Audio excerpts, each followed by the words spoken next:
what is the common thread between music and science? Well, it's got to be alchemy. So I think my personal legend is the Alchemist, and I was always kind of destined to be talking about alchemy. Greetings and welcome to the Compromise to Alchemize podcast with me, your host, Dr. Neil Bolchandani. On this podcast, I get to interview amazing thought leaders, philosophers, musicians, artists, healers. The terms continue to expand, but really, we dive into this life of compromise to alchemize, meaning going from struggling and or suffering to alchemized, healed or integrated. I talk about lead into gold. But you know what? That's a very simplistic, kind of representation of alchemy.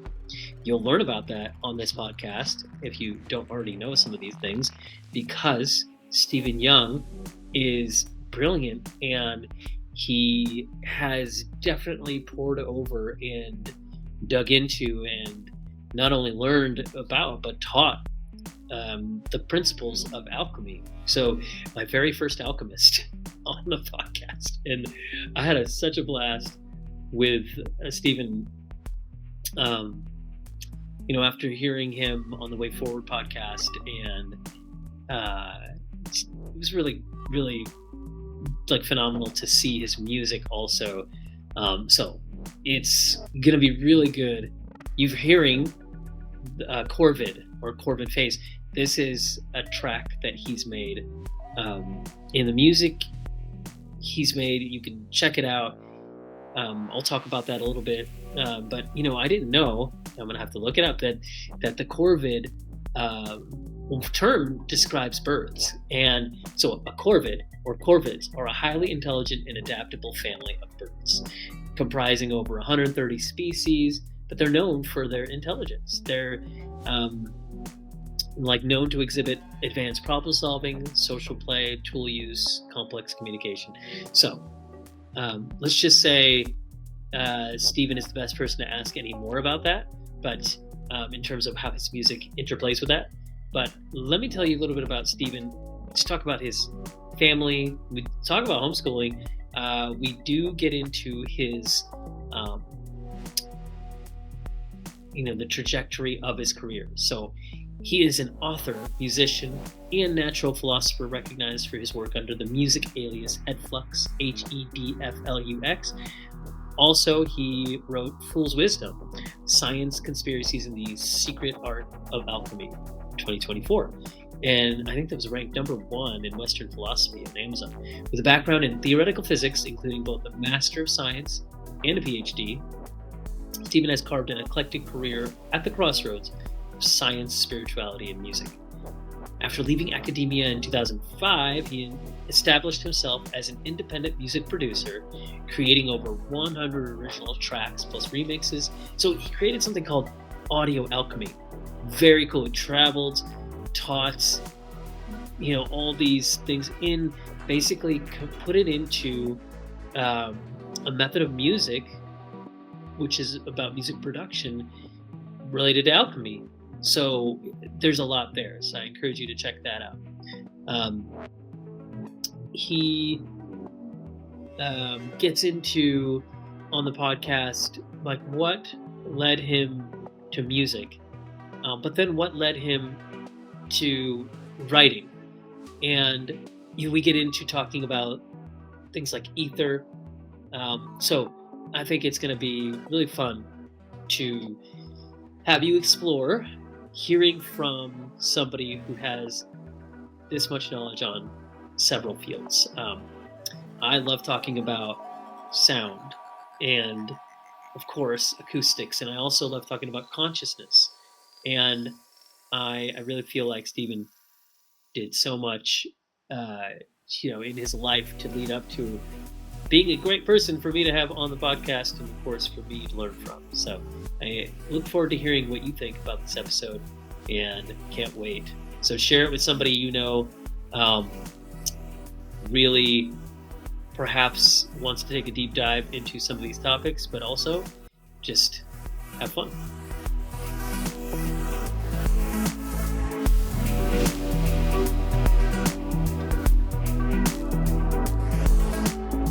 All right, excited to be here with you, Steve, on the podcast, Compromise to Alchemized. I'm grateful for you taking time, and we've had some conversations leading up to this, which have been pretty cool. So I just appreciate you were quick to respond, and then we found the time to, you know, get in front of each other for this conversation. And yeah, so I'm excited to dive into a lot of your story. But first of all, um, I'm here in Santa Barbara, and you are in Scotland right now. Yeah, I'm in Scotland, on the east coast near Dundee or St Andrews, kind of between those towns. So this is where I grew up and where I returned to after going on my big life journey. So I lived in England for 15 years, and then I moved to the States and lived there mainly in Hawaii for 3 years as well. So and then I came back home in 2018 and I've been Hmm. putting down my roots again. Very cool. Well, to get into the roots, or not the roots, to get into your current day, I want to ask you a couple questions. So people have heard by now the extraordinary things that you studied and done, as I have read that. But you have a family, so you mentioned kids? Tell me about that. How old are your kids? Yes, I have 3 kids, a 16-year-old daughter, a 12-year-old daughter, and a 10-year-old son.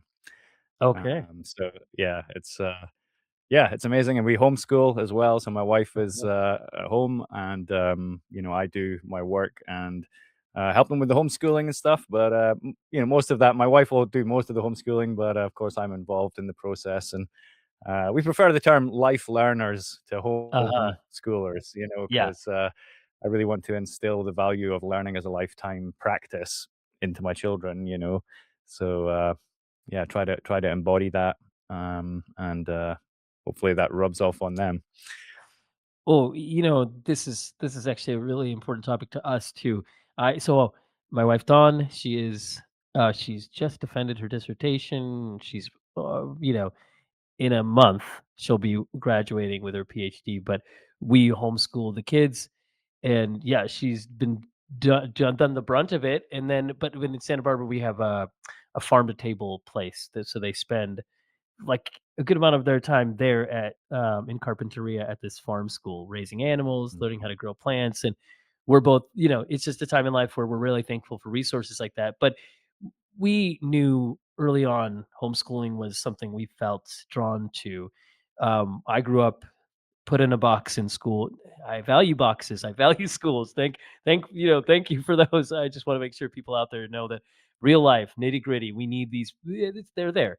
But and my wife, same thing. She grew up just in school, but we both, felt like at some point we wanted to life learner. I love that. I love that Mhm, phrase. And then we've been engaged in some thoughts towards like world schooling, which is, it's just like we want to take our mhm, kids on world adventures where we go live in some place like that is what we love is when you travel and when you live, you learn so much when you with presence and with consciousness engage in your surroundings. So it's like there's so much available. I would imagine um what does that look like when you're with your kids? I mean, I know as a dad of 3, I didn't say this part, but we have, 3 kids, 9, 7, 5. It's kinda like we're not mhm. yet to that point where you guys are at. Clearly, you have 16, 12, 10. So in a few years, we'll be, somewhat caught up. So sometimes I talk about what I do with the tongue, the floor of the mouth, and whole body freeing with body work, lasers, neuroacoustics. My work is kind of like quantum biology meets biofield meets bodywork meets consciousness. So sometimes though the kids tell me this, like, yeah, dad, that's boring. But can you tell us something about something else we're interested in? And so I don't often talk about my work, but what I love is that I get to like weave in some of what I know to just make it practical. But what does it look like in your home? Do you talk about the old school atom based physics and alchemy and music and like how does that look? What does that look like for you? Yeah, well, this is the challenge, isn't it? It's like you don't wanna sort of overload your children with information that is maybe, for more mature age, and it's like Yeah. when you're homeschooling, it's like finding that, you wanna obviously you don't want to patronize them, but also you don't want to overload them with stuff that's just going to be of no concern to them at the age they're Yeah. at. Um, but they grew up with my wife and I going through our awakening process. Um, so they're familiar with a lot of the stuff that we've learned, whether it's Mm, yeah, the stuff about flat Earth and atoms and mhm. all that, because they've overheard us talking about it Yeah. for years, and so they've kind of grown up in that environment, and they have a pretty good understanding of what I'm doing and what my book's about. Although they haven't like read my book cover to cover. My little ones did Mhm. try to read it though, but I don't think they managed to finish it. But one day I'll Mm. sit down with them and take them through it. But yeah, I mean, there's art, there's music, there's math, there's languages. At the moment, they're learning Asian languages. They've been learning Korean, and now they're Mhm. learning Japanese because they were really into like K-pop and that kind of thing. So they wanted to Oh, learn yeah, yeah. Korean, and Oh, got it, um, yeah, right. I'm just amazed at how well they're doing it. I mean, I haven't been learning Korean. I'm not multilingual myself, but they've been just absolutely loving it, and I'm really impressed with how quick they're picking up this language, which is just completely alien to English. It's like every Yeah, part of it is just different. The symbols and everything. It's really a whole new language. But so I'm excited for that because they're doing so well at learning languages. Of course, that's really going to be helpful with so many other skills in life. Um, so yeah, it's pretty relaxed. We don't put them under too much pressure. Like we haven't been they don't do exams or anything like that.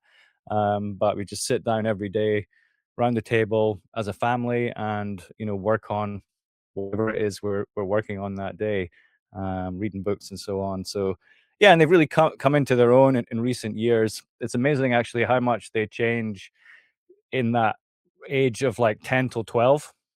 yeah. Like, our daughter, who's 12 now, is now taller than my wife, and, like, 2 Mm, years ago, she was just this little she was just this little girl, and, now she's, like, taller than my wife. She looks like a fully grown woman. It's incredible, like, the expansion that happens between age 0 and age 12, um, is just phenomenal, and, people say cherish those moments when they're young because they actually go very quick, and it's pretty much just 12 years is what you've got until they become like adult sized. mhm.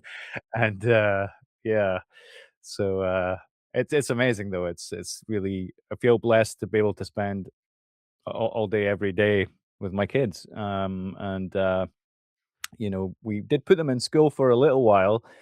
So originally we were homeschooling at first, but when we were in Hawaii and stuff, we were homeschooling. But Mhm, when we came back to Scotland in 2018, mhm. we had a lot to do. Had a lot on our plate, like getting settled and everything. And there was a school just basically across the road from the house. So we decided to put our two daughters into primary school.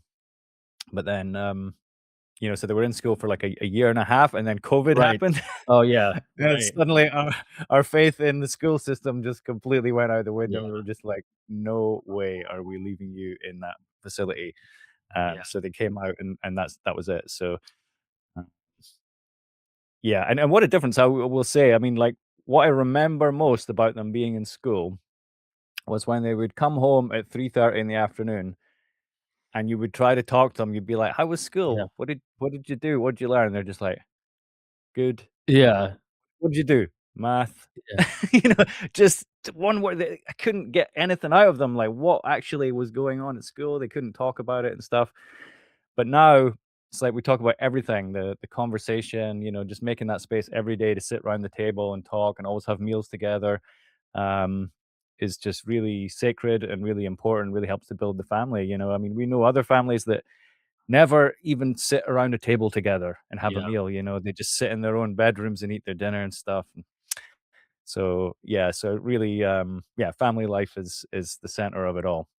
Oh, it's amazing. Well, it's good. It's a powerful, poignant crux of life. So, I mean, there's very few things more like for me, very few things more important than that nucleus. I mean, the rest of life is so important also, but it is really something that I'm striving after is to continually work on creating something. I didn't grow up with this kind of thing.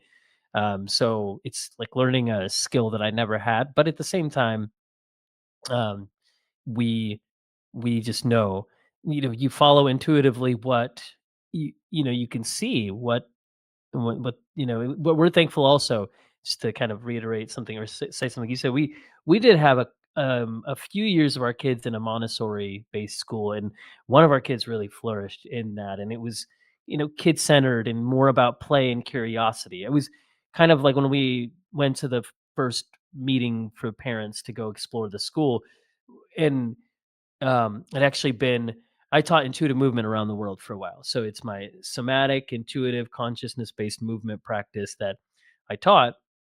We were in Singapore and we were hosted by this amazing couple, two architects that also had formed a Montessori school.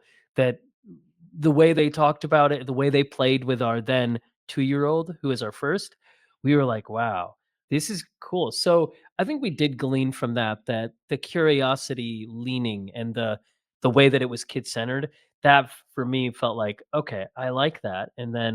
Um and then there was a time where we could see that they were feeling they just wanted the wildness of play, and to be able Mhm. to run around outside, and to especially our middle one, he was just like, he'd come home and then he'd be we like you said, but he would want to play and run around, and then it'd be time for dinner and he's like, I didn't get to play. And we're like, oh wow.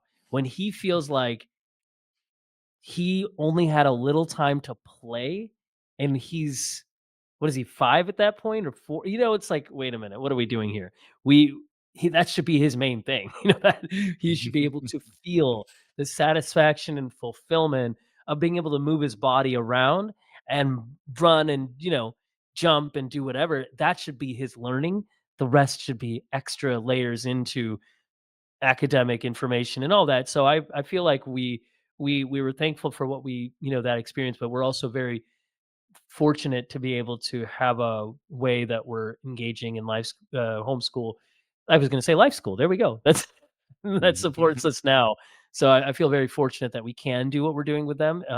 Whereas some families, it's just hard. So I want to acknowledge that for some families that's a difficult thing, and there's all these Yeah. choices and priorities, and sometimes it's like, thank God for some of the schools who lean towards more outdoor play and more body movement and things that like keep the kids awakened. Whereas our school, I just remember growing up. I'm a 1980 baby, so I'm 45, and I just remember looking out the window and I just couldn't wait to get outside for recess or whatever it was. Mhm. And so finally, when that would happen, I'd be like, oh, I wouldn't want to come back like on my lunch break. I would just go after eating lunch. I would run outside and I would just I'd come back to my English class late every single time. So Yeah. it felt like I was not doing well with that, but I think I was following the beckoning of, you just need to be able to kind of as a child to follow where your mind leads you. I was going to say something too. I feel like that childlike state is so fun to talk about too, because we're so absorbent, like language learning. But long ago was the myth, smashed, that we can't grow brain cells and we can't learn past a certain age.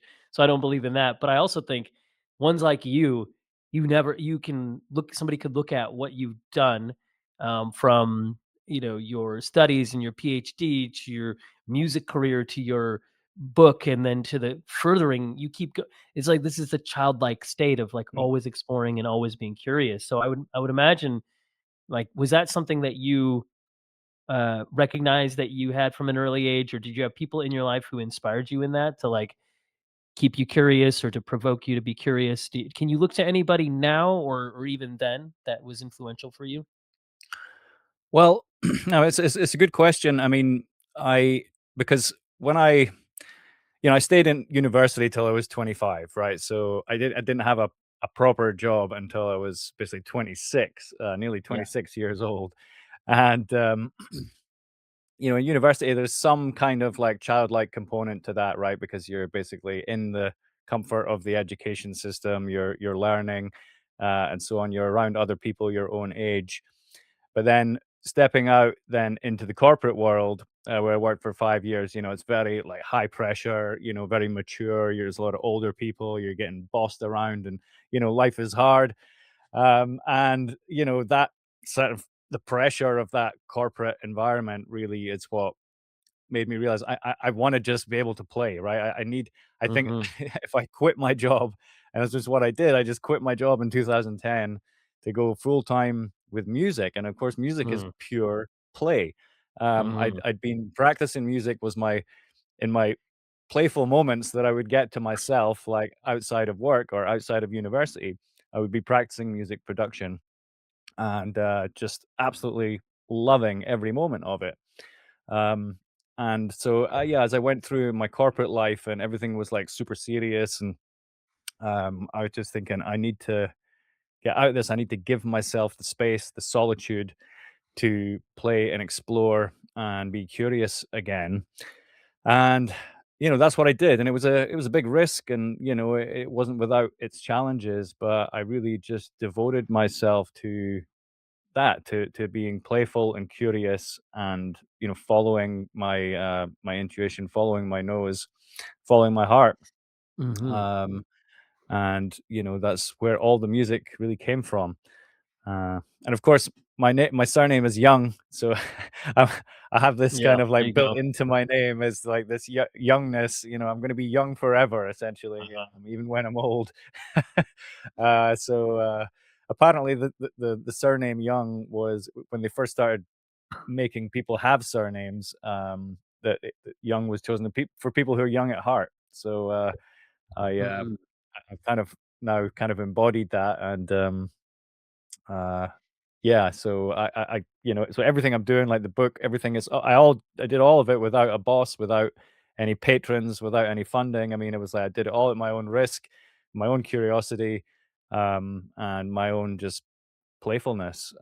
So yeah, I think that's just a really important point, and children certainly need to learn that. There's a process of discovery, like self-discovery, as well as knowledge discovery, that happens when you give yourself the solitude and the time to just play and explore. Yeah, and I think that's kind of an interesting, um, or something you said earlier mixed with something you said now makes me think, because for you it seems like very much you went into a like process, or you music helped you discover, and you had to learn, like, just, like, where I'm like, I think my kids will go through that, but I think they're growing up realizing that is life, that they can be curious and explore. I did too. I think when I wasn't in school, when I wasn't, I would go off and explore and just explore the terrain and paths and ponds and eat flowers. I ate so many mushrooms that I shouldn't have eaten that were just growing, and, had a lot of not good experiences with, feeling the sickness of that, or the, all the things. But I look back and I'm like, wow, those were moments that I think I was just purely exploring. But it sounds like you really had to, like, you had some good medium. Music was a great medium for you to freely open that up for yourself, and there was a beckoning there that brought you into a place that you didn't have before then. Is that right? Yeah, for sure. And the thing is as well, music was actually like once I left academia and crossed over into the real world, um, Yeah. I discovered music was the only skill that I had. Because Yes. my Yes. my 10 years of theoretical physics didn't actually leave me with many useful skills. I had Uh, a huge amount of knowledge, and I could do mathematics, all day long, but it didn't really have skills that were useful and valuable to the world, mhm. except for music, which I didn't learn at university. I mean, I learned a bit at school, but most of my music education was self-taught. Yeah. um, and of course, the computer technology was at that time, things were just getting better and better every year. The software and everything was just always improving, and I felt like I was just constantly getting more accessible. Like the dream of being a self-employed music producer was just getting more and more accessible as the tools just got better and better. And all I needed was time. I just needed the time to do it. So, saved up some money and quit my job, and then just like took that leap of faith, and every day just got up and made music for years. Oh, That's like I 10, love that. 10 really good years at it, What's okay, this is a question I gotta ask. I know I've seen several of your, like, Confluence and things. I've seen videos of you playing, listen to your music. I've heard, um, one song just even yesterday, I was playing it, it's Corvid, is that right? I mean, I know Oh, that's probably the Corvid phase, yeah. yeah, Corvid bass. What's your favorite song of the songs that you produced, All if the that ones I've made, it's hard to choose a favorite because you're sort of like, oh, your new one is always your most favorite, right? Oh, It's just kind yeah, of thing. You're always trying to make one that was like better than the ones you've done before. yeah, Of course, looking back, it doesn't always work out like that because some of them sort of endure more and have more meaning than others. But the one you said, Corvid phase, was a really important one for me. I mean, it was named after corvids, which are the birds, right? The crows and ravens, but it was done during COVID, right? Which is a word very similar to corvid. And actually, a lot of people mistakenly think it's called COVID phase, but actually, it's called yeah, corvid phase. yeah, Um, and I'd at that point, well, just going back a little bit. So sure. during my music career, this is when I first started learning about alchemy. And my first thought was that music is alchemy. I was reading ancient alchemy, which is in a sort of chemistry-based language. But then to me, it was just like, this is what music is. Music is kind of like a kind of sonic alchemy. And so I created something called Audio Alchemy, which was a system of creating music using alchemical principles. And I made all the correspondence between music and alchemy. So this is quite I a love that. pivotal time, because Yeah. this was where my science and music sort of came together and produced like a teaching, like a system of knowledge, essentially. And so for a good few years, I was doing retreats and workshops about audio alchemy, and I was teaching people it. But at the same time, my own process of making music was adapting and changing based on the things I was learning and the things I was teaching. Mhm. And with that album, The Philosopher's Tone, which the Corvid phase is the first track, that was actually the first album where I made the entire thing based on these audio alchemical principles that I'd been Wow. teaching. Wow. So, yeah, Corvid phase, yeah, is a very meaningful track to me, and yeah, it's it's a different sound. There's just nothing else really like it that I've heard before. But yeah, I mean, it's really hard to choose a favorite, honestly. But that was Okay. a very No, significant great. track in the journey for sure. Yeah, well, no, that's great, and I'd love to ask you more. Can you share more on audio alchemy? I know I've looked at some of your, and we can encourage people to look at your resources too. But tell me a little bit more about that process, or There's just so much there that I want to know. I want to know more about. Yeah, well, it happened. I think it was back in like well, maybe between sort of 2013, 2015. I started looking into alchemy, but it was still kind of quite heady at that point. I still didn't really quite understand what it was. Yeah. And then I saw a documentary on YouTube about it, and they went through the 7 processes of alchemy, the 7 operations, the 7 steps, which is calcination, dissolution, separation, coagulation, fermentation, distillation, and coagulation. So I said Wow. coagulation twice there. It was conjunction, should be the 4th one. Conjunction. Can you go through those Conjunction. again for me? Like I almost Yeah. want to get on my. No, I'm gonna write them down as you say them. Yeah. Can you So go through we've them got again? calcination, Oh yeah. dissolution, separation, conjunction, fermentation, distillation, coagulation. Oh boy, that's And amazing. so these 7 processes, they were explained as being both processes in chemistry. So obviously Mhm. distillation, calcination, all that. They're all, you can do them in chemistry, but they're also processes of the mind. And Mhm. this documentary, and I'm I can't remember the name of the documentary. It was one of the first documentaries I ever saw on alchemy. But it was just Mhm. explaining that there's a link between chemistry and the mind. Mhm. And for me, this really spoke because there's obviously a link between music and chemistry as well, because people go out and they consume chemicals when they listen to music, and there's this kind of magic that happens when the body chemistry and the music interact. Like, people have these incredible, like, transformative experiences. And of course, alchemy is also called the science of transformation. So it was really it really helped me to understand what I was actually doing as a musician, as a music producer, because I'd been just making music and going out and playing it to people, but at some level I was like, what the hell is this? What am I actually doing here? What does this all mean? What is going on? And when I understood these alchemical processes, I could see how they related to chemistry, I could see how they related to music, I could see how they related to psychological transformation, and all these other aspects of life. It just really tied it all together. And so I came up with a 7-step process for making music based on those 7 operations. Okay. Yeah. And that was the I love initial inspiration. Yeah, that was the initial inspiration. But then I just found deeper. I was able to make correspondence between the elements, the 4 elements in alchemy, and the elements of music. So, like, earth corresponding with rhythm, water corresponding with bass and harmony, air corresponding with melody and lyrics, and fire corresponding with, like, dynamics and hotness, right? The energy of the music.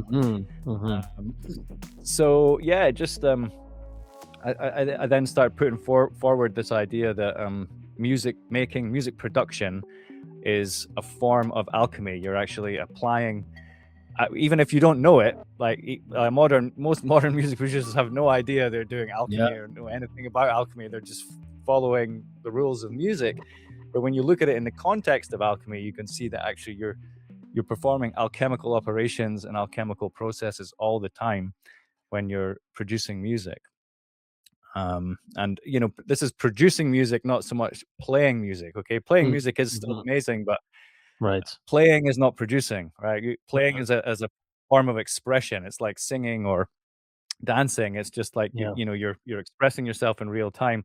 But production is actually like a series of processes of increased perfection and purification, and every stage involves, like, careful work and manipulation. It's a much more involved process to produce a piece of music than to just play one directly. So playing is part of the process, but it's not the whole process. Yeah, I love that. Okay, it's such a good distinction too. I'm just diving in, or I'm so immersed in what you're talking about. Part of that is it's fascinating to hear you talk about something that's so foundational to who you are, but also just to think about. I love the parallels. Provoked or inspired by the 7 phases of alchemy, and put that into music production, because you could sing a song and it's golden and beautiful, but you then take that and you put it through these processes you're talking about to create Mhm, something that is more than, it's not better than, or maybe it is, but it's the distinction there is that it involves a process that takes work, takes knowledge. Or you could say too, like, people in music production engage with this whether they know it or not. They're engaging with it, but there is something to be said, of course, as I'm sure you've said before, when you're consciously aware of what you're engaging in a process, how much more can you mhm, do that, especially those connections that you made, with, so I'd love to, boy, I mean, I've heard you talk about fire, and it's just, I love the mindset of, like, looking at the elements and looking at alchemy and looking at how much of our world have we learned to not look at that way because of mhm, being taught other things and led down other routes, which just take us away from something that was there and something that mhm. was on this planet. Like, Yeah. how, so I know you could talk about that, but we have, like, so many stories where people say, yeah, the Alchemist is one where you have the alchemist who uh, seems to be this mythical, mystical, magical being, and yet it's based on, uh, So can you tell us a little bit, even like a little snippet of the history of alchemy, if you would? Sure. Well, one of the first things that people think of when they hear about alchemy is lead into gold. Yeah. In fact, that was all I'd heard about alchemy from school. I remember my chemistry teacher just talking about it one day. She was like, "Oh, there was these people in the past called alchemists, and they tried to use chemistry to turn lead into gold, just so that Right. they could get rich quickly." Yeah. That's about that's about it. That's all you get Yeah. taught about alchemy in Yeah. school. Yeah. Right. But yeah, so then when you start digging deeper into that, you realize, well, the alchemists they weren't actually just trying to get rich quick. In fact, they say our gold is not the vulgar gold, which is Right. is a saying. I think it was from Paracelsus, and the idea is that it's not about making coin, right? It's not about making gold coins necessarily. It's like the kind of gold. It's like a symbolic gold. So gold has this property where it can't be tarnished. It lasts forever. It always holds its value. It's beautiful. It's functional. It has utility. It has beauty. It has all these things. And so you take that sort of symbolically. Um, so lead into gold really is about taking some kind of like raw or like base material and transforming it into something which is beautiful and functional and actually withstands the test of time, has value and endures through time. And so this is the difference between playing music and producing music. When someone sings a beautiful song, yeah, it's beautiful, but it's just a moment in time and then it's gone, right? Mm-hmm. But when someone produces music, they actually create something which potentially lasts forever. As long as the internet and the technology and everything, sticks around, then that music is gonna last forever. And so it has this gold-like quality, that it's able to just endure through time and maintain its value, even, like music I made like 15, 20 years ago, there's still people who today will listen to it and it sounds brand new to them, right? They just discovered it. It sounds totally brand new, even though to me it sounds like old because I've heard it so much. It still sounds the same today as it did 20 years ago. It never decays, it never tarnishes.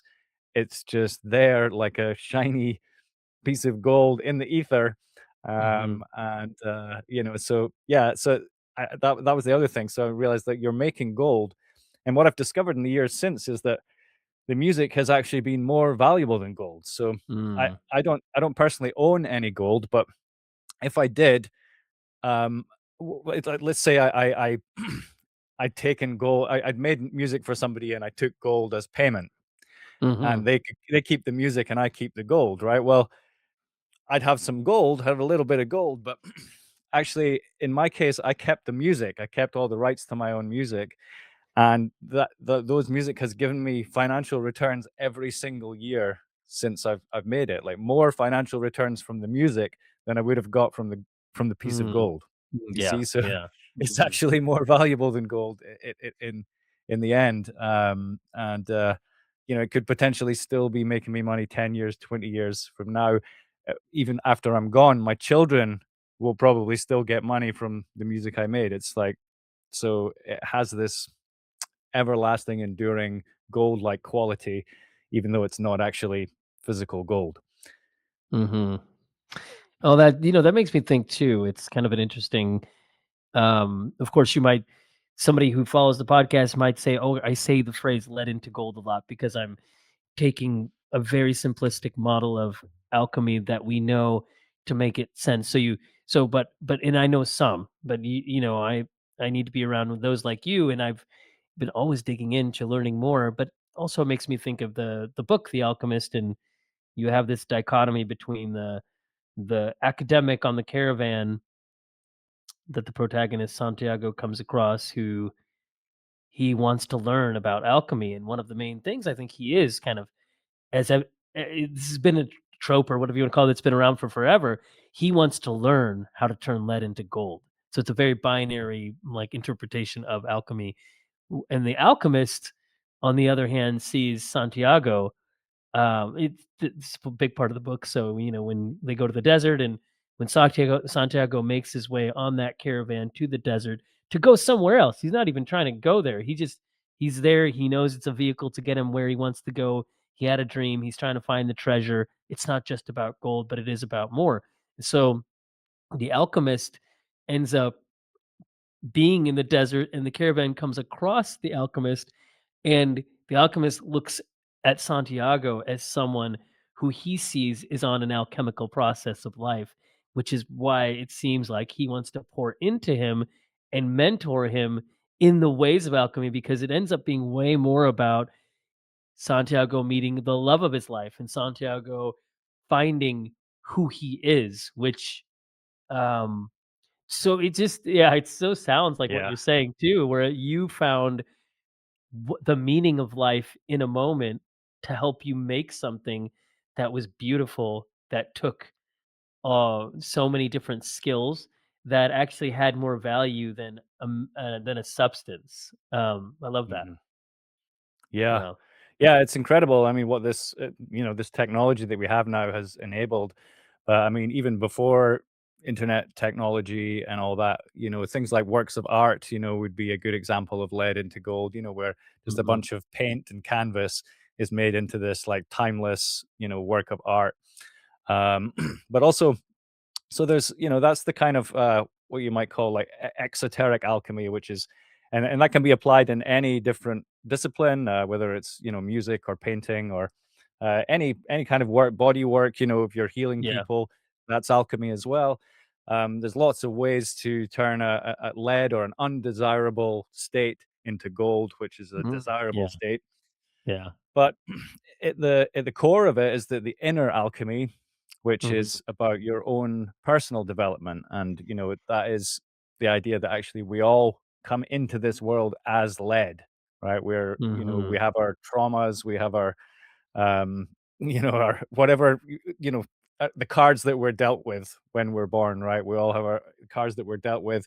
We have traumas, we have problems, we have limitations, and then through the inner alchemy we're able to turn ourselves into gold, which is like our awakened like higher self, like you know living our purpose. And yeah, so that's kind of that's the inner side, or the esoteric aspect of alchemy, is your own personal transformation. We're born in this world. We have the seed of gold within us. Every child has Hmm. the seed of gold within them, but it's through their own personal development that they're able to like bring that gold forward and embody it. Yeah. Oh, I love that. Yeah, it's kind of, you and several times as you were talking, um, you made me think of just, well, this the topic of purpose and purpose in a moment. I mean, you've not only created, an music, you there's the written work, there's your audio video teachings, there's you synthesized some knowledge that is available for people to learn. um and yeah, I could resonate with what you're saying. I love that you kind of explained what this could look like, because I think there's some, like, speaking of my manual therapy, of what I did with how I could find ways to unlock the whole body. I was happy with that. I was teaching that, and then I stumbled across this amazing collaboration with NuCalm, this company who has neuroacoustics, high level physics. And so with their frequencies, they've already had some other people to collaborate with them, but we took my understanding of a sequence in the body where you unlock four key areas that unlocks the mouth, that doesn't just unlock the floor of the mouth, the tongue, then the cranials and the facial bone, and 70 areas in the body. And the mind goes into this state, altered in a way of just release and bliss. That I call phase shift. And so they took that, and we did audio, and they paired it with their high level frequencies, so that, and it just came out a few weeks ago. So when people engage with that on the app, they listen to it. They're not only getting, like, me talking them through something, which teaches them how to work with their bodies, that those frequencies are bringing their brain waves to a whole different state that partners with my words to take them into a bliss state. So, somebody, it was like a few days ago, he's a body worker. He's like, he he sent me a bunch of things that were texting me, and he's like, it was like a blank state. He said I went into this like reset where it was like everything reset. And I'm like, "Oh yeah." So I feel like for me, I pinch myself like daily in the project development part of that. And now that it's out there and people from all over are listening to the app and they're posting on it on social media, they're like, I'm doing phase shift with my biohack stack of like red light and frequency therapy. I'm like, oh my gosh. Because that for me was like I just felt compelled. Jim, the CEO of NuCalm, was like, I see you. I'm going to partner with you. And because of that, we were able to come up with something that was far greater than what I could have done. And I cannot think about that moment as anything but alchemy, just the process. Mhm, So I have such gratitude for a process like that, and also mhm, people we can engage with to create something. And I know you've had some pretty phenomenal collaborations, and yet in and of yourself, your own world, you've like got that intra collaboration of pulling from your knowledge that has so much to do with the merging of these worlds. So um, boy, I think there's a lot of people in the world that could resonate with being a maker, being a creative, being a they might say healer, they might say, whatever their craft, their trade, their hobby is, that there's a way to access alchemy in the midst of it all. And there's ways to mhm, translate what they're doing into something that could become and I've seen this with so many people. They question themselves. They're like, it's not that important. I did one story, and I want to give it back to you.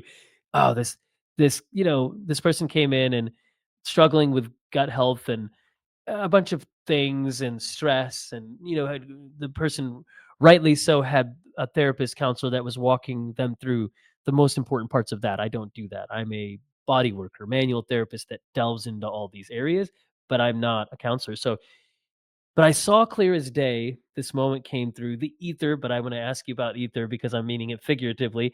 It came through this emanation that I needed, that I felt, I heard that if she created art, it would help her. That if she, and specifically, I always ask for more. I'm like, okay, yeah, what does that mean?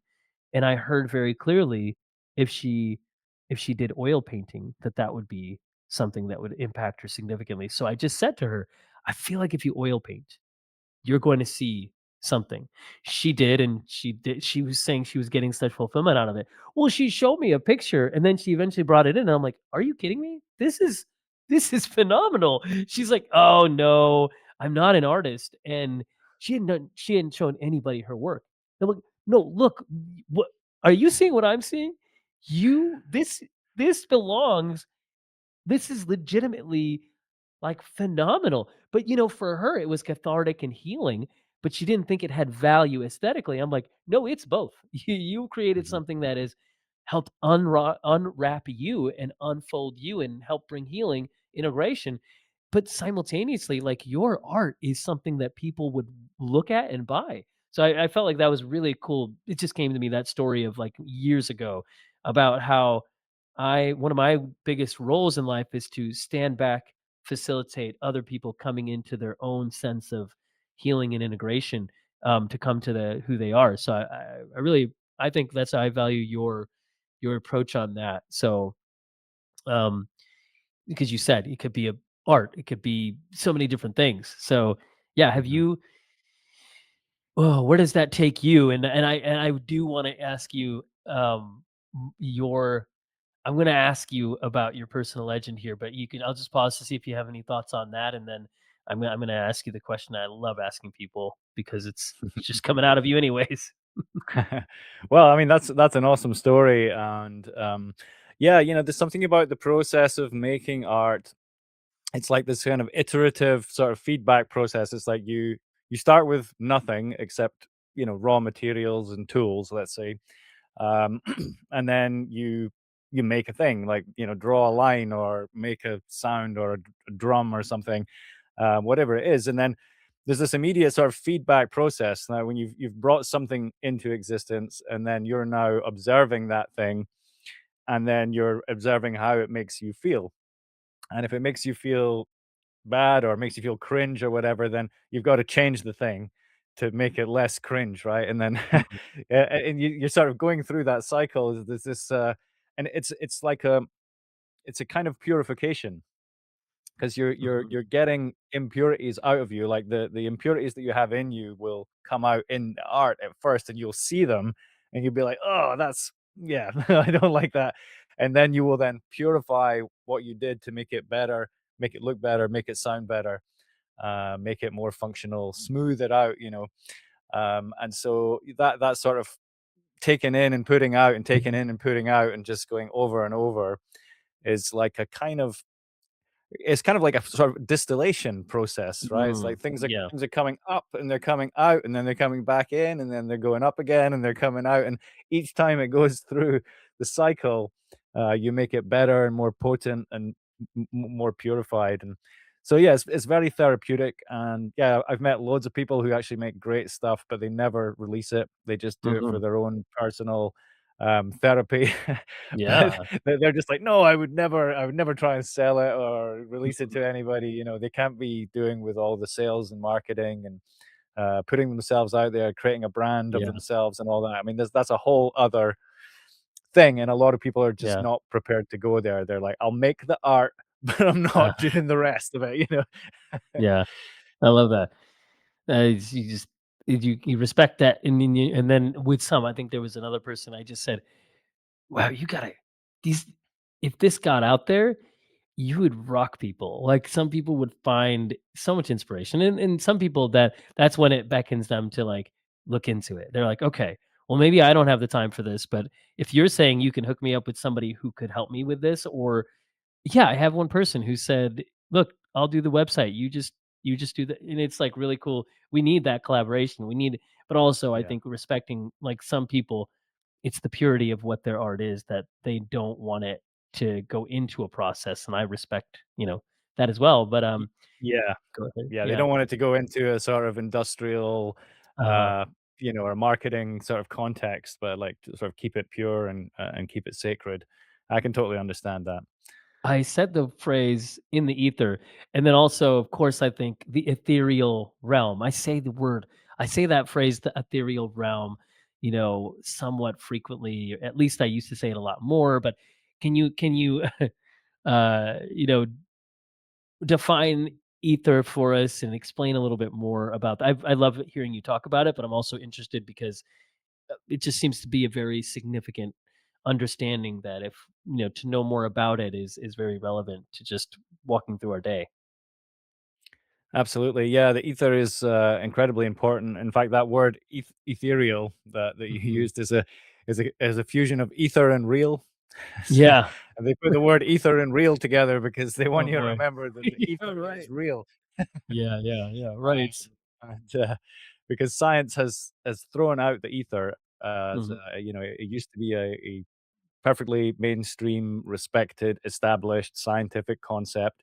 Yeah. It was the first element on the periodic table, on the original Mm. periodic table that by Wow, Dmitri okay. Mendeleev. The first element was ether, and then the second was hydrogen. And Uh-huh. then he 5 years later released another version of the table where the ether had been removed. And Oh, then after okay. he died, then the periodic table got completely changed into what it is now. Mm. Um, so really, well, what is ether? Ether is the medium in which we live. It's like I've come to understand recently. The ether is like our home. It's Mm. where we are. It's where we come from, and it's all around us. It's inside of us. Is the medium in which we exist now. This idea of a medium has been completely taken out of modern science. Mm, mhm. We're told that we live in a vacuum of space populated Mhm. by little particles that are just like floating around in the empty space. Yeah. And the whole of physics, chemistry, biology that we're taught, the curriculum is all based on this idea that there's an empty space of nothingness with little atomic particles just floating around. And we're made from the particles, right? Because we're something. We're not nothing, we're something. So therefore we must be made from the particles, uh, you know, in the nothingness. Yeah, yeah. But ether is not nothingness. Ether is it's described as a fluid of very, very low viscosity. Mhm. So you have something like water, which is a fluid and it has a some viscosity, and you have something like air, which is also a fluid but has a lower viscosity. Well, if you can imagine a substance which has an even lower viscosity than that, and it's so fine that it's able to penetrate all objects, all matter, so it's able to flow through matter, unlike water, which water flows around our body, and even the air, when we move through the air flows around our body, it doesn't go through it. Mhm. But the ether is able to go through matter, actually penetrate through matter, so it's moving around us all the time. And it's not just theoretical, it has been uh, practically established. There was a whole series of experiments by a guy called Dayton Miller. He did hundreds of thousands of measurements of the ether wind. He was Hmm. able to show that the ether moves around the Earth, and Yeah. actually it moves at a higher speed at high altitude. It's like high Mhm. speed. At low altitude, it's lower speed. And actually, if you go inside the Earth, like down into the basements, you can still measure the ether wind, but it's real slow inside the Earth. So Hmm. it seems like we're in sort of this ether vortex that's moving around the Earth, and it moves fast through the air, but it slows down when it's going through matter. So it's like we're like the fish that don't know they're in water, right? It's like Right. we're people that don't know we're in the ether. Yeah. Is there ether in water? It suffuses water as well? Does it go through water? Well, yeah, so you could think of water and air as like denser forms of ether. Yes. Got it. Because water and air are, if you look at the biblical conception story, for example, it doesn't say that God created water and air. It actually says that the beginning of the Bible, it says the Spirit of God moved on the surface of the waters. Mhm. Not didn't create the waters, didn't create the air, but was moving on the surface, which is the Right. layer between the air and the water. Right. And then, of course, we're told that God created the earth and that God Mhm. created fire. Let there be light. Yeah. But who created the water? Who created the air? Right? Mm. That question is not actually answered in the biblical conception. So it seems to me that the water and the air are like two states of the ether. They're you know yeah, they're like creations of the ether. Like the air Mhm. is above, the water is below, and from that, everything else has come about. Mhm. It's yeah, and it's interesting to think about. Yeah, the wow, that it was the first on the periodic table, then also the way that it has this, it just makes me think of collective consciousness and oneness, and what is one of the shared ways in which the mind works. It just makes me think about ether. Mhm. Um and yeah, makes me want to think about it more. So I've meditated on it, especially since hearing you talk and going down the rabbit holes of listening to some others, but also just my own fascination with where we come from. And I'm always interested in not adopting what is being shown and told just because we're shown and told it. Because there's so much of life that we have to deconstruct, that we're being given to see what is really real. Because um, so to not get into that too much, I don't want to get into the things that we have to deconstruct or the things that we have to topple. And but I mean, those of you who know what we're talking about, you've worked hard in your lives to do that. It's not easy. You have to dismantle. Um, you have to be okay with not living in cognitive dissonance, right? You have to look for cognitive resonance. I like that phrase. You have to look for what are the inconsistencies, what are the things that don't make sense, so that you can then dispose of those things to go at these things of truth. Oh boy, okay, too many things to say there. So Stephen, I want to ask you, um, okay, yeah, I mean, the whole life has been about this. I would say, like, your personal legend. What is your, Paulo Coelho defines personal legend as your dream. And then I think through the Alchemist, you can see that, that phrase that Melchizedek says to Santiago, the universe conspires in your favor when you are in pursuit of your personal Hmm. legend. That it's like Yes. it's your purpose, your calling, what you're put on this planet to do. Can you share yours? Like what stands out to you in that? Yeah, absolutely. So, I mean, if you'd asked me this 10 years ago, I would have said music. Music, Ah, I was always destined to be a music guy. yeah. But actually, what I've it's a bit more complex than that. So, some of my earliest memories are I was obsessed with chemistry. At a really young age, I used to like draw, just sketch all these like chemical contraptions. I used to love drawing like test tubes and whirly bits of glass and Uh-huh. distillers and all these like machines and like mad science laboratory type stuff. That was what I used to just draw over and over again when I was really young and in my books at school when I'm like doodling and stuff like that. So I had that in me. That was something that really excited me from a young age. Um, and obviously with echoes of alchemy in there. And then music, of course, was an interest from a very young age. Music and dancing was always something I loved. And then that kind of took off. So then all through my younger years, there was these two threads. I was like going to school, learning science, and I was at home and with my friends, we were doing music. And so they were kind of like it's like two pillars, if you like, or two threads to life there. Now, in the modern world, we're told these are separate. We're like, music is art and play, Mhm. science is work and serious stuff, Um, Right. but of course, music is science, right? Music is a scientific theory. It's one of the best scientific theories we have, and we know that because of all the music that has been made. Like people will apply the theory of music and they'll make a different tune from any other tune that's ever been made before, right? It's like it's just Mhm. infinite music from the application of this one scientific theory. So it's an incredibly effective theory.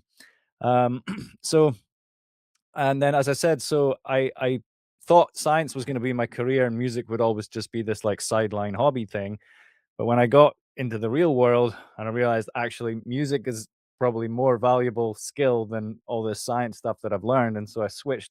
I put everything into music, and at that point, I did feel like the world conspired to help me. It was like, Yeah. synchronicities were off the charts. Like, I would pray, I would pray to God about something, and then my prayers would be answered like that. Wow. It was just like, Yeah.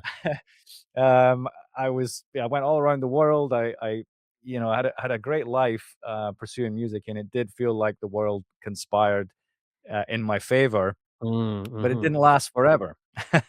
So when COVID came around in 2020, my perception of the music industry and a lot of the people and everything I'd been around, it was just everything changed. Everything was like turned on its head. There was a lot of like Mm, hard truths that I had to face, and of course, just looking at my own life, some of the mistakes I'd made, and it was like a midlife crisis combined with COVID and all that kind of stuff, mm, all happening at the same time. And my music career just tanked at that point, mm, and it started to look like I wasn't probably gonna get any gigs ever again. mm, Um, and I've tried in the years since, I've released music a bunch of times in the last, like, 5, 6 years, but nothing happens. Like, I mean, people mm. listen to it, but, I don't get Yeah. hardly any praise. Like, there's no synchronicities. Like, the door Okay. is closed. Like, Okay. the Yeah. music door closed. Okay. Yeah. And then I switched and I thought, well, I'm going to write a book now because I've been doing all this research and I've got a lot to say. So I put the effort into writing the book, and then all these new doors opened. And Wow. again, it started feeling like the world is conspiring in my favor to help me Mm, express mhm. all this stuff Yeah. from my book. But if I try to go back to music, it's just like doors closed. You know what I mean? So, uh, Yeah. yeah, it's just, yeah, it's been interesting. So, what is the common thread between music and science? Well, it's got to be alchemy. So, I Mm. think I was my personal legend is the alchemist, and I was always kind of destined to be talking about alchemy. Music Ooh. was just sort of the way in which I learned about it. Yeah. Oh my gosh. Well, you're the first person on my podcast Oh, it's like a beautiful thing because, like, your personal legend is the alchemist. The Where Alchemist. Yeah. Oh, man. Oh my gosh. I feel like a moment of laughter for that, a moment of silence is for when something's sacred. A moment of silence, a moment of laughter for something that is, like, awe-inspiring. I love that. I mean, whew, I feel like there's so much there that, I love that it's hard when I think about the doors closing for, any person, and for you, it's like, that is Yeah. hard to think about, yet you Yeah. kept searching and you know, you innovated, through desperation and through need, but also through, you wouldn't give up, and Mhm. then all of a sudden, the world conspires, the universe conspires in your favor because of all these things, and perhaps it's like, well, because what people can read and learn from you is so important.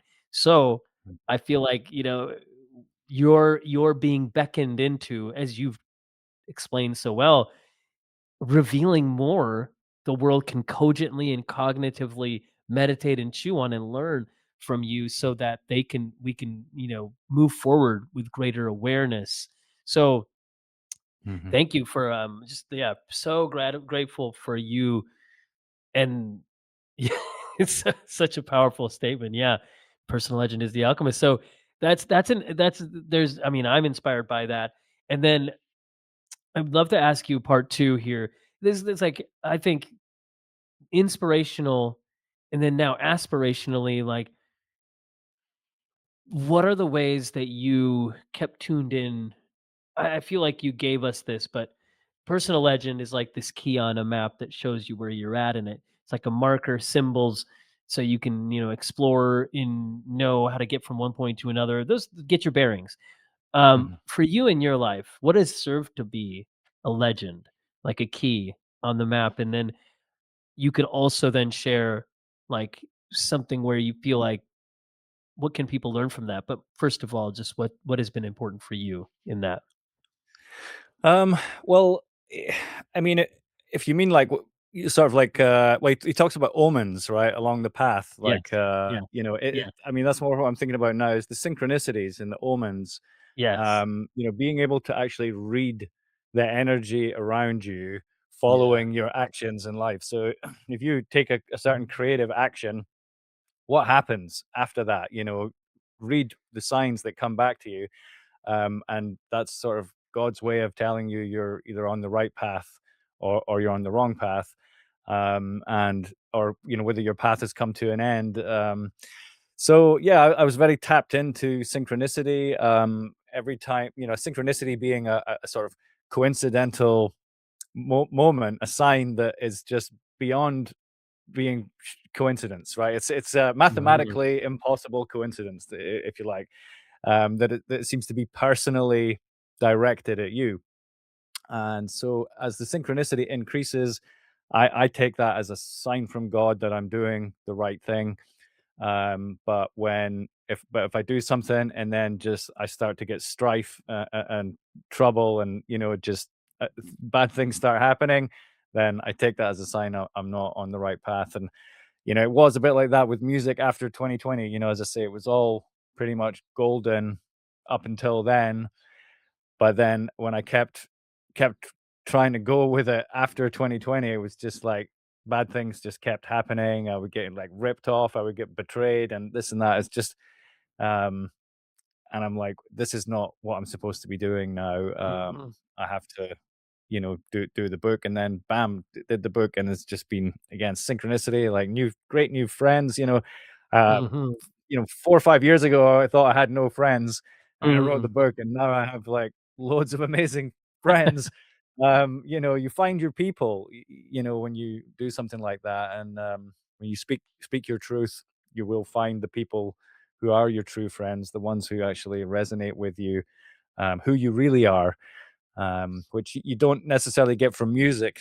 That's one of the things that's a bit dangerous about music is the idol worship, right? Mhm. People, can make good music and then they receive worship for the quality of their work, which is not necessarily the quality of their character or their truth, right? It's like it could be different, and people can get a lot of ideas about you through your music, get a lot of wrong Mhm. ideas about you because there's a lot of projection involved and like idol worship and that kind of thing. But when you just speak your truth from the heart, you a lot of people will run away from you, but the right people will come towards you, and you find your people. So I think it was, I did the right thing, and I would like to get back into music in the future, but I'm not going to force it. I'll Mhm. just wait until it feels right.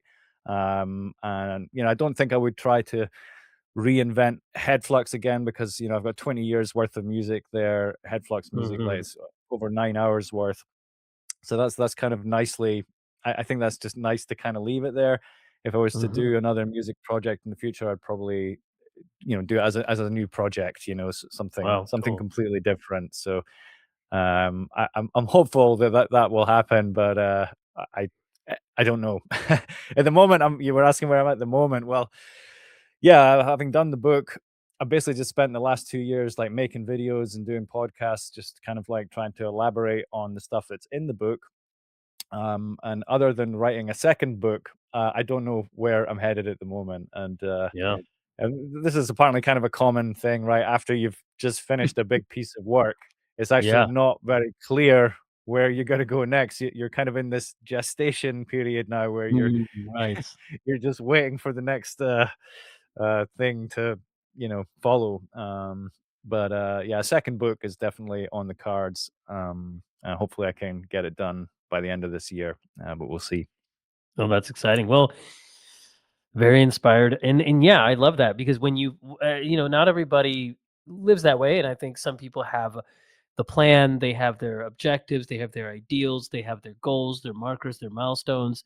Some tap into intuition, and some like you like very much replete through the alchemist in the book. It's like some follow the omens, some follow the signs, and follow the synchronicities. I think I tend to live that way too, and it's when you live that way, you can have ideas, and I try to, I go into states where I can see parts of the future, and then I whatever I can see clearly, I'm like right now I'm working on something that I'm in year 3 of where I saw 5 years into the future, and I saw one aspect of what would happen.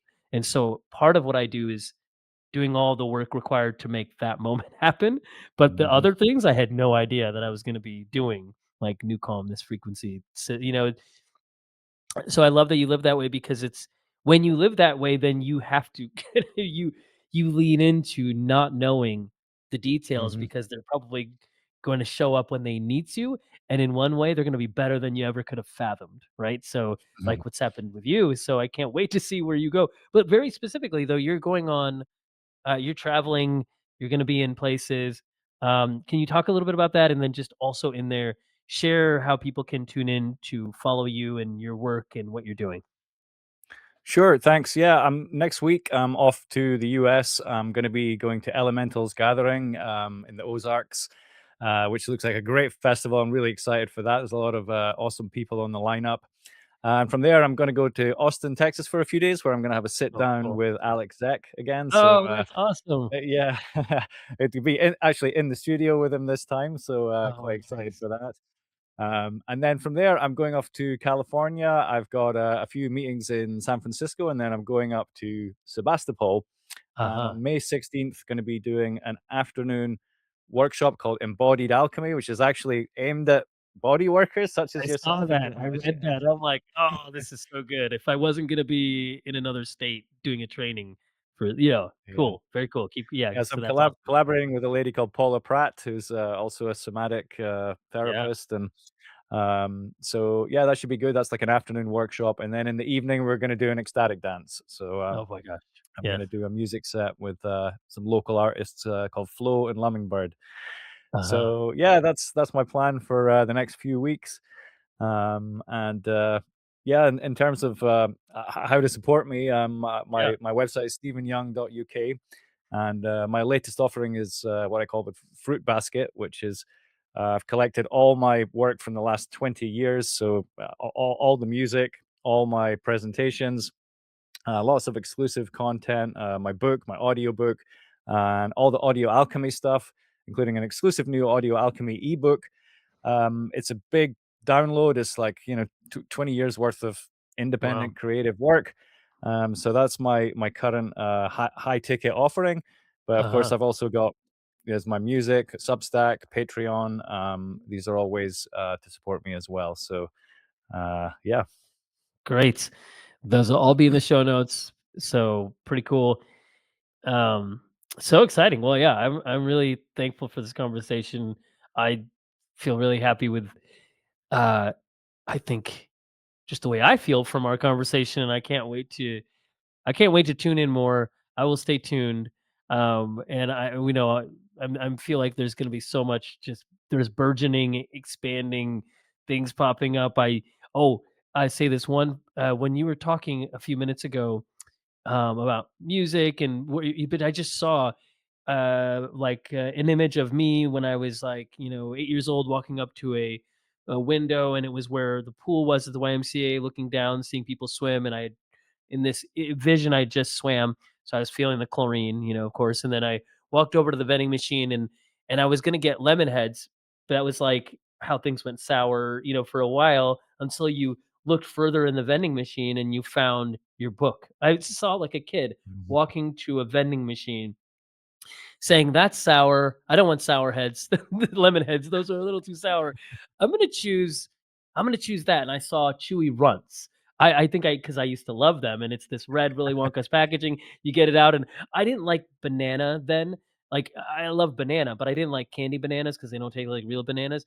So I would throw those out, and I would eat all the other fruits. So then it's so cool because you said fruit basket. I'm like, no way. I I I just saw that image and that vision unfold, and I feel equally like I felt like that was about you, and I also felt like there was something about now the fruit basket, but also something like you can choose to follow the omens. You can choose when you see something that isn't working. Like for you, it took a lot of time, but you pursued the chewy runts or whatever else it is that had more Yeah. flavor. So I feel like Yeah. people can walk up to a vending machine and say, "I don't yeah, I want that." And I feel like your message has something about that in there where people can go up, look at what they want, and take a chance and take a moment, and they can actually have what they want. They don't need to settle for what they don't want. Yeah. Yeah, no, Yeah. absolutely, I agree with that, and, that's funny with that fruit synchronicity. Yeah. Yeah, I was always with the thing with fruit, it's, it comes from the saying, "Ye shall know them by their fruits," right? It's from the Yeah. Bible, Jesus Christ Yeah. said it, and it's one of the most powerful things to know whether something is good or not, right? It's like, to look at actually what has been created, what are the fruits that have come out from the work. And so yeah, I thought I would gather together all the fruits of my labors into a single package for those who want the real deep dive. So that's what Love that it. is. Okay. Well, maybe we'll reconvene for a whole episode on fruit and all the significance of the fruits. But until then, thank you so much for the conversation and for sharing you. And it was a bit of pleasure. It's an absolute pleasure. Really enjoyed the conversation. Thanks so much, Neil. Yeah, yeah, you're so welcome. So everybody, just you're gonna share this with somebody needs to hear this, see this. Follow Stephen's work if you don't already, and just stay tuned for the adventures ahead. And yeah, thanks for being with us on the Compromise to Alchemize podcast.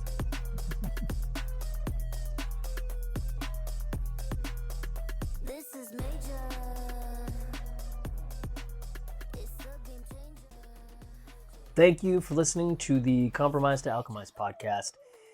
Really excited to thank Jessica from Luminus for the music, this track called Major. I want to thank Toshi, who originally did the design work for my cover art.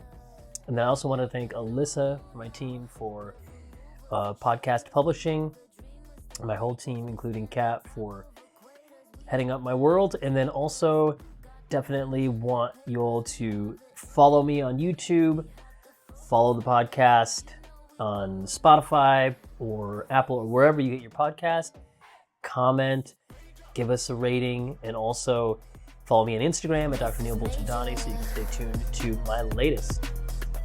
Thanks so much, and you have an amazing day.